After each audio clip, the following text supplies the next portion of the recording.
Hello and welcome to a new video. So today we are going to learn row level security inside of Supabase. I will explain to you what row level security actually is and the types, and also we will actually implement it together inside of Supabase. So without any further ado, let's jump right into it. So the first thing we are going to do here is to actually understand what happens when you actually interact with a piece of software. Like what we usually build in no-code tools is what we call client. So when you, for example, go ahead and open, for example, a project inside of FlutterFlow. So the app you see right here is a client, all right? So it can be a website, a web app, or a mobile app, all right? So again, this app is what we call client. So a client makes a request to the backend. So what is the backend? A backend is actually Supabase. So your project is the backend, all right? So again, a client makes a request. So you might not actually understand what is a request. So let me give you an example. So here on this page, the home page, we have a list view, and you can see what we have here. That is a request. That is like we are now. So we basically are asking Supabase for this table. So we told our backend project, which is this one, to actually return the tasks table, all right? So after actually the client again, it makes a request to the backend, and then once the backend receives the request, it will return the data. So again, here we requested the data, and then we can actually see it in the home page. So again, we request and we get the data, all right? So this is a scenario without row level security. So any client can request anything, and the backend will actually return anything. So just imagine you have a to-do list app, and I can actually request the backend you are using to return tasks of all users. And the backend will actually definitely deliver that because you have no row level security. So row level security is meant for security, all right?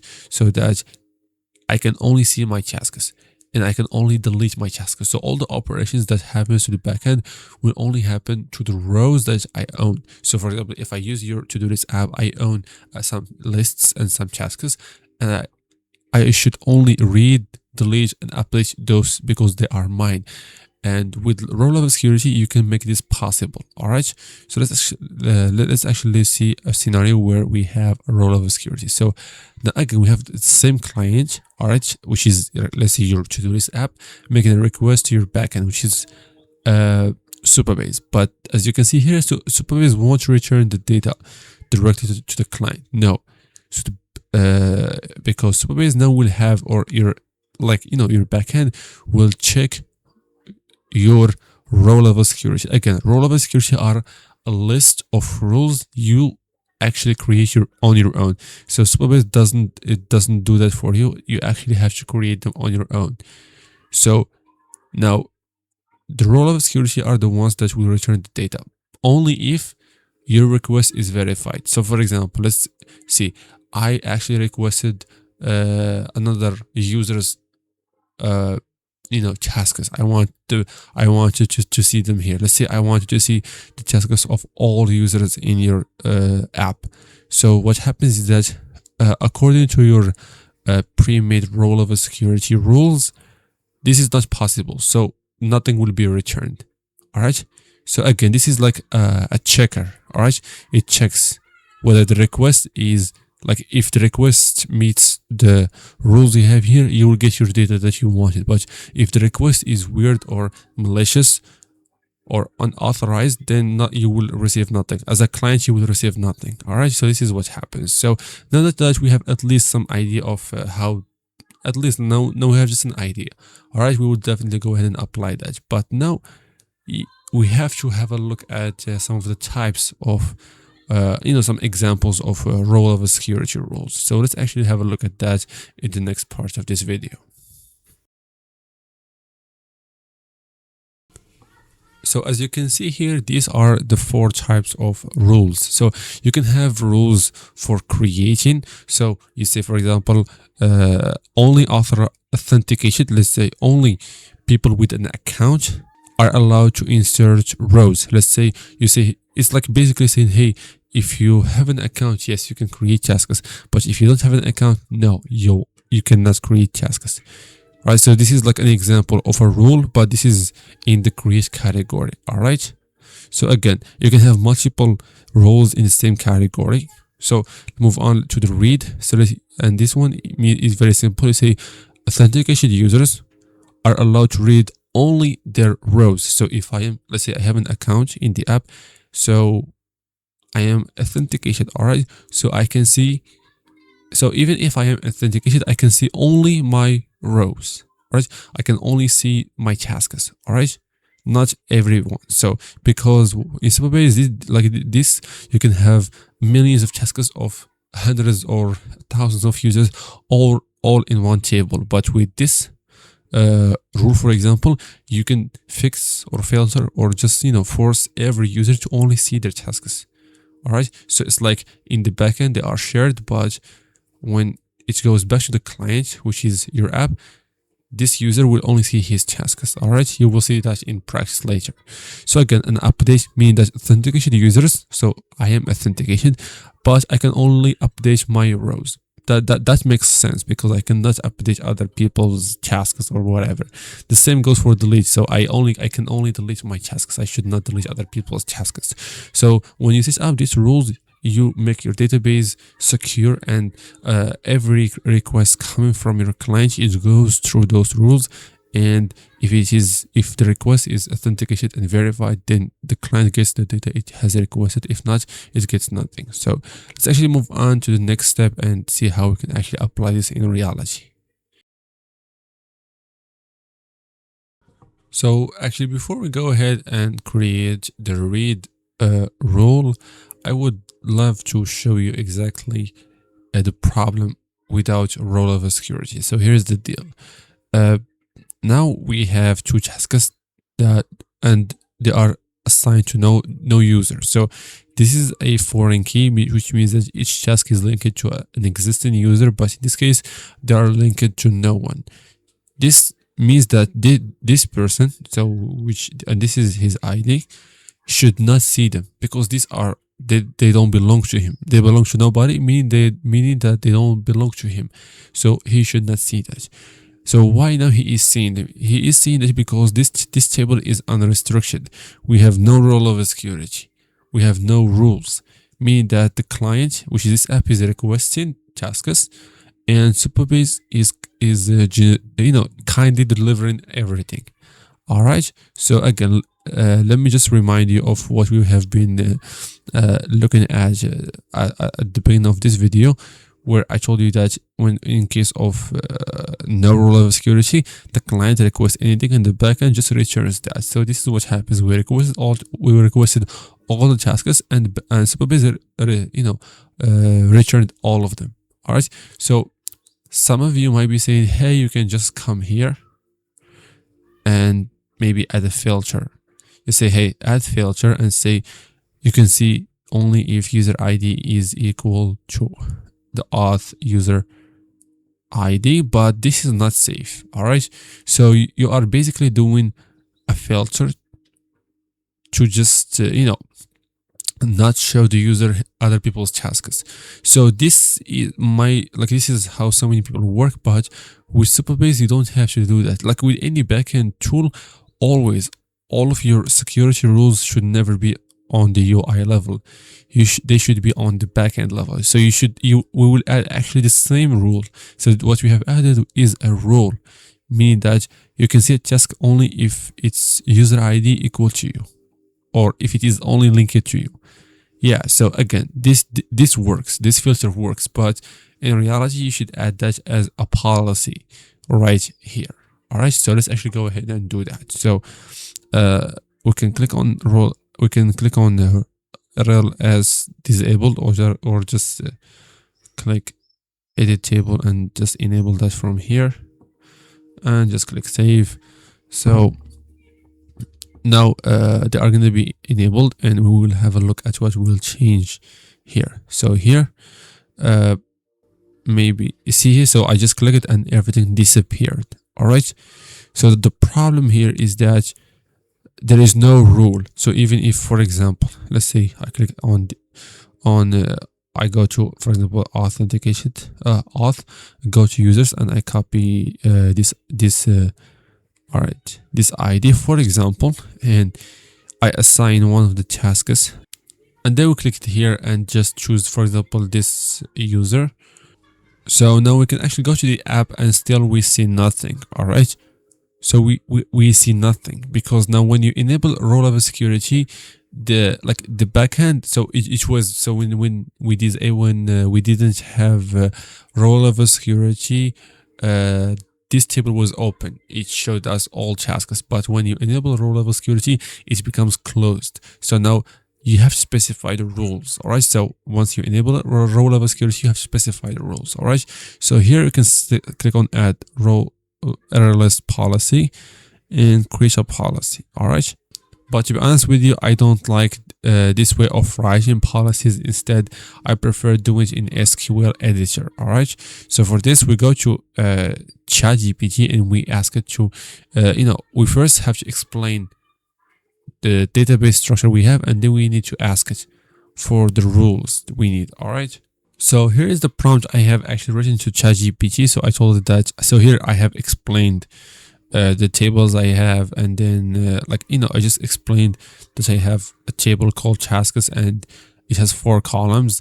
So here, this is for context. All right, and this is where you explain what you need. So again, I told you we will use the same filter we used before here. So we will use the same.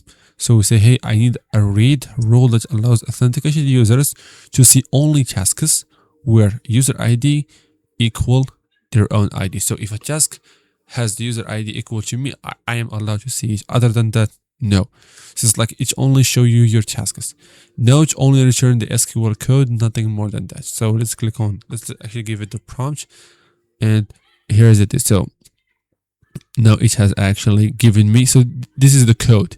All right, so I prefer this way because after all, when you click on create policy, like when, for example, you go to table editor, click here and click on add policy, you will then have to write a small code here. So it's like it's not nothing different than this one. So I prefer this one here. So you paste it there and then click on run.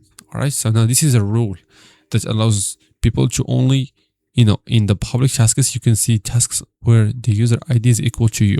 All right, so which means you can only see your tasks. So let's see if we can see it here. Boom. So we had one task. All right, so this is me. All right, you can see here, this is 27D, and this task has user ID 27D. So this task is basically mine.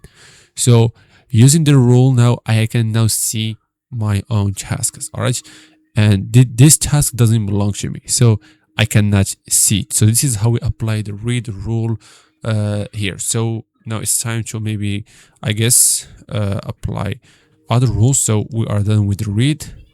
So let's actually go ahead and talk about the create.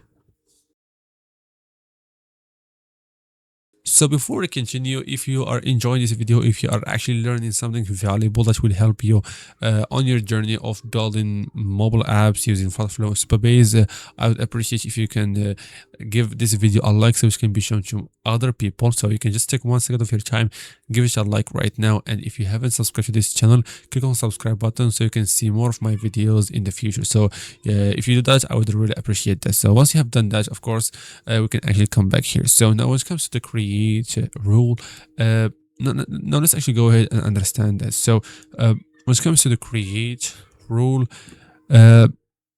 it's different than the read. So the read was the easy one. That's why we have started with it. So when it comes to the create, so we just needed to, so I guess I have made it simple. So only authenticated users are allowed to insert rows. So if you are not authenticated, you cannot create tasks. If you are authentic, so why I do this? Because to avoid this problem. So this was created by someone who was not authenticated.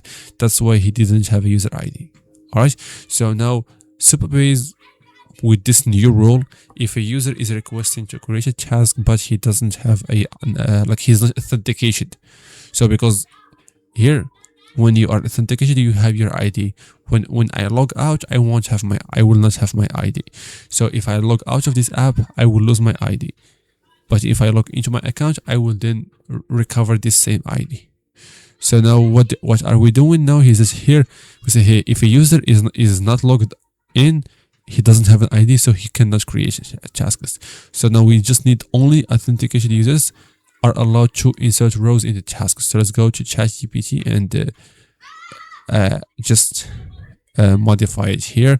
So you can see I need an insert, all right, or create that allows only authenticated users to insert rows inside the tasks table. So yeah, and then we delete the rest. So only authenticated users can create rows inside the tasks table. All right, let's click on send and see what it will actually return to us.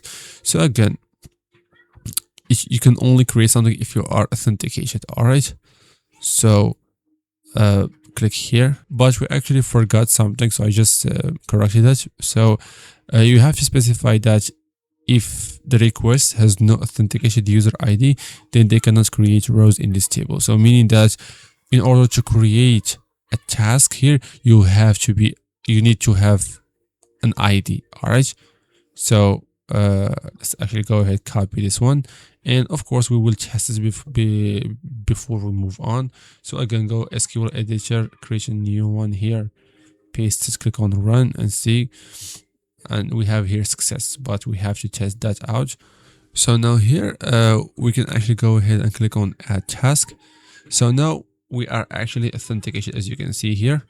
So if we are authenticated, then we should be able to create tasks. Let's say go out, click on done. So as you can see here, we can actually see our task. So we can create another one, so like talk to Kim, and click on done, and see here we can actually see our task. So now since we have an ID, we can actually insert tasks. So unfortunately we cannot test this because now when I log out, for example, as you can see, I have lost the ID, so there is no ID. So but the app wants, so if you are, so let's say when you log out, you go to the authentication page, so technically you cannot even try to insert tasks. So here when I see, let's say I logged out, I lost my ID, so there is no button that allows me to create tasks. But even if I had a button here that creates tasks, the policy we just added will not allow that. All right, so you see here that since you are logged out, you have no ID, meaning you can't actually create anything. So now let's actually move on to the next set of rules. So here back in ChatGPT, you can just ask it to, give us the other rule, which is update. All right. So here I told it that I need an update rule that allows authenticated users to update rows in the tasks table. Where? So I specified that an authenticated user can update row in the tasks table, but he can only update tasks where the user ID is equal to their ID. All right, meaning that he can only update his ID. And then I told it, so just so that we don't waste our time, I told that I need the same for delete. So of course a user can update only his tasks and delete only his tasks. So we need two rows. Of course, are going to be separate, but we will use the same prompt to get them both. That is much faster. So here they are actually combined, but we can just copy here. This one is for updating, so we can just click here and then update. By the way, so let's test if right now without this rule can we update. So an update, so let me first log in. So here I am inside another account I have created, but now we just wanted to actually test if the rule we just added actually works. So we haven't added it, as I can see here, but we want to see if we can actually update without even adding the rule. Again, without clicking on run, this rule hasn't been applied, so keep that in mind. So when I click here, I should update the task, but you might be asking how. So when I click on that icon, I should switch this to true for that particular task. All right, so switching this to true, meaning it's like it's not like, but it is actually an actual update. You're updating a column inside a row, but as you can see here, we cannot update. Even that task is mine. So now we going back to SQL editor, here we still have that, so we can only update if the user ID of the task is us. Actually, click on run, and now since they say success, now let's actually check it out. So we can say click here. Now we can update. Why? Because these tasks are ours, or else we can actually update them. But about the delete, we cannot do that because we don't have the delete policy. So let's click here. We can click add a new one. So to be honest with you, I still don't know if you can add them all, like all policies in just like you can combine them in one place. So I have no idea if that is possible.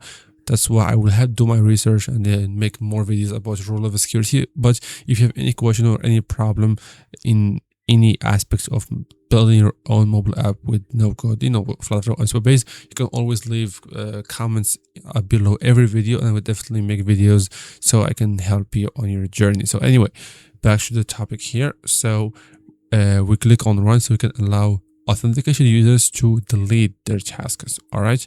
So as you can see, we tried and it didn't work, but now let's see. So click here. Now it is working. So this is the beauty of row level security. So thank you so much for watching. I hope you have actually enjoyed this video. So I did my best to at least introduce you to this topic of row level security stuff. So I hope you have enjoyed this video, and if you do, again, just click on the like button. This will help the video reach other people just like you who are wondering what are row level security. And if you haven't subscribed to this channel, make sure to hit the subscribe button right now. This will actually make your home feed or make my videos pop up in your home feed, so if I post a new video, you will be the first one to be notified. So thank you so much, and I will see you in another video about FlutterFlow and Supabase.